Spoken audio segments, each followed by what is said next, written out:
jama'a wato malam kalla yanayin da muke ciki sai dai addu'a. Wani abu ha ba ka bari kawai. To malam kashe kan ake so ka duba siyasan nan ta baya. Muna ganin kamar zaluntar mu ake yi. Yanzu ka duba sabuwar jam'iyyar ta zo ba ko ina ba. Ka duba yadda lamari ya tabarbare malam. To yanayin rayuwar ne ba ma fahimta ne. Wallahi tallahi muna an sa a jika.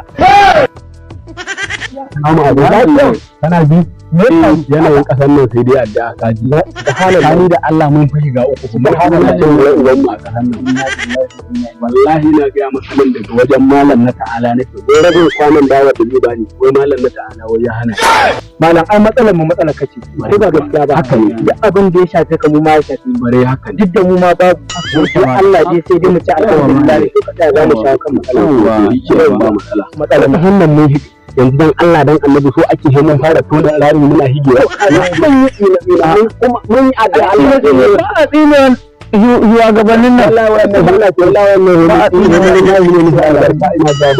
kamata yi a juna ne kake ganin shawara wanda zai kawo mana kawai wannan gaskiya tunda dai na lura abin nan da zama muke dai ba wani mafita tunda dai na riga ma na ci gora kwakwalwa ta kace